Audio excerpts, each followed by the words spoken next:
Welcome. Your more than generous contributions have aided the Leverian a great deal.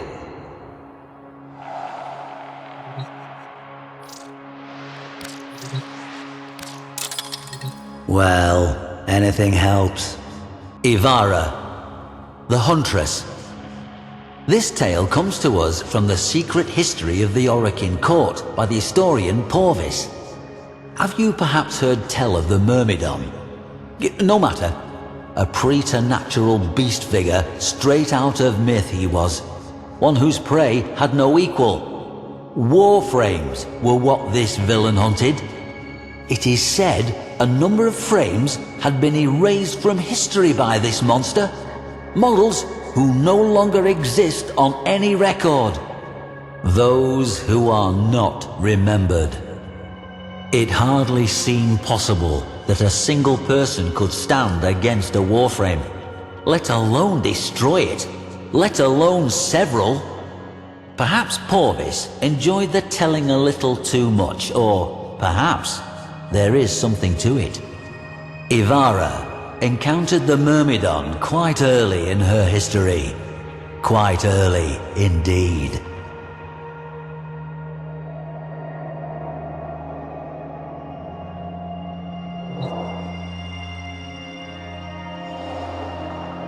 A Dax emergency call, so Porvis writes, led Ivara and two unknown Warframes to a convoluted cave system.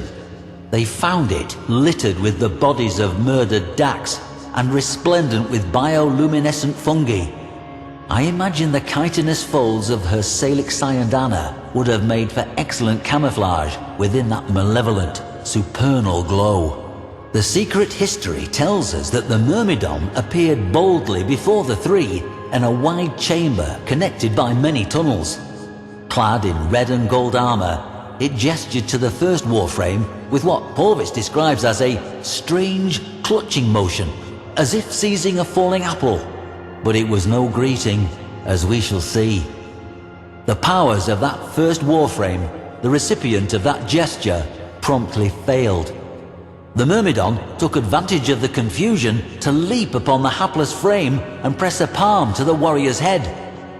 In lurid detail, Porvis describes a flash of the most scintillating emerald light, and Ivara's battle sibling collapsed to hot dust.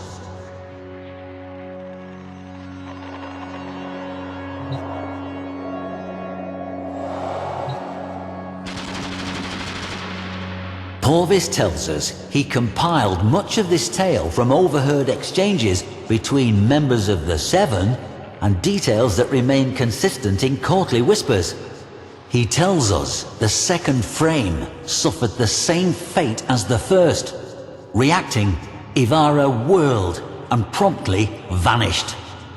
But one clutching gesture in her direction and Ivara's powers fled, her cloaking field nullified. Visible, vulnerable, she loosed a dash wire arrow to a high alcove, but it never came. No escape. The Myrmidon was upon her. The Huntress spun, opening fire with Axamati pistols to send that devil scrambling for cover, arm thrown protectively across that twisted, armored head. That clutching gesture was the key. Ivara needed a plan, and she needed it fast.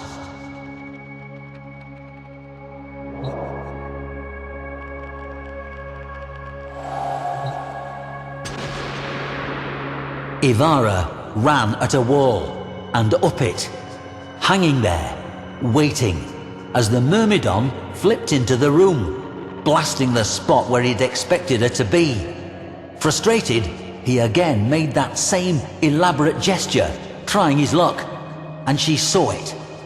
That bracelet upon the wrist that glowed softly with the movement of that clutching gesture. Ivara flipped from her perch, shouldering her exquisitely crafted rubico as she did so, and sighted the enemy. Through the Orokin sculpted scope, Hunter and Huntress met eye to eye, each loosing a desperate blast, a bullet from Ivara, a killing light from the Myrmidon. The green light lashed, touching a shoulder plate of Ivara's aviar armor, reducing it to dust. It saved her. Huntress won out, her shot claiming the Myrmidon's device in a shower of sparks. But the Myrmidon's weapon remained lethal, and with it, he lashed out at Ivara in an emerald fury.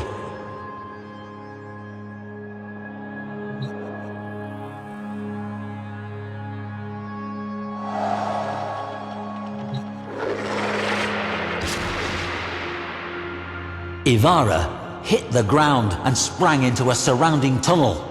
The Myrmidon's shot lancing a gouge in the porous chamber wall. Ivara pressed her back to a shadowed outcrop at tunnel's end, while the Myrmidon's weapon blazed and cut and chewed through her only cover. As good a time as any to discuss the weapon before you. The Artemis bow. The Huntress's signature weapon, and the tool with which she has wrought so much good. Said by some to be spirit bonded to her. Others say the product of forgotten Orokin technology. What Porvis tells us next displays to good effect what warrior and weapon were capable of. Pinned behind eroding cover, seconds from death, Ivara summoned her Artemis bow and it came to her. She and weapon as one.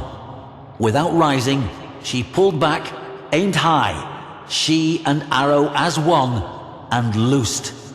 Under Ivara's guidance, the arrow turned its path and shot down the corridor toward the Myrmidon, and lengthwise through his weapon.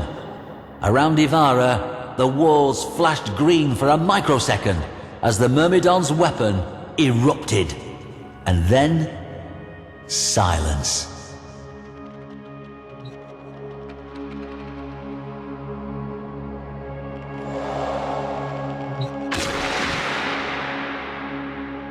What is a bow without arrows? And these arrows? The origin system has never seen their like, able to change their very nature at the whim of Ivara. Sleep, cloaking, rapid fire, they are the embodiment of her legendary versatility. Ivara drew her bow again, this time for her fallen comrades. With inhuman speed, shot after shot snapped and plucked each segment of carapace from the Myrmidon's lean frame. Straps severing, clips popping, he was undressed with swift efficiency by the preternatural accuracy of her aim and rapidity. Even before her final arrow belted the visored helmet from his head, she had the killing shot knocked and ready. There he stood, the Myrmidon, slayer of Warframes. Naked, beauty, symmetry, even the capacity for language, sacrificed for raw power. But his face was a mockery of an Orokin face. Those she was sworn to never kill. The smirk on his pallid, angular visage told her he knew it as well.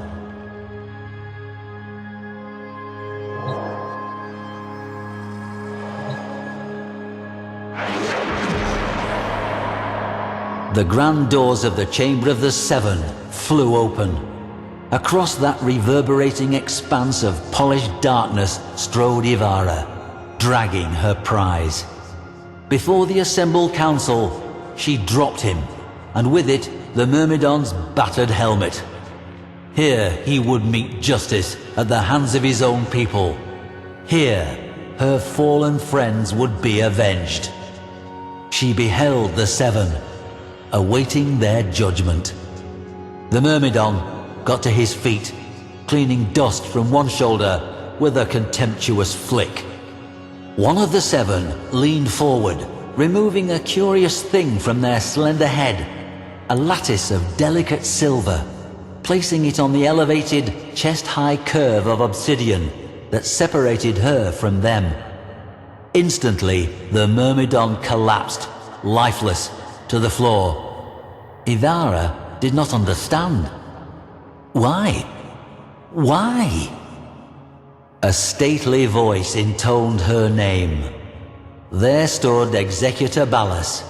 He told her, You have been battle and loyalty tested. Your companions, they were found wanting.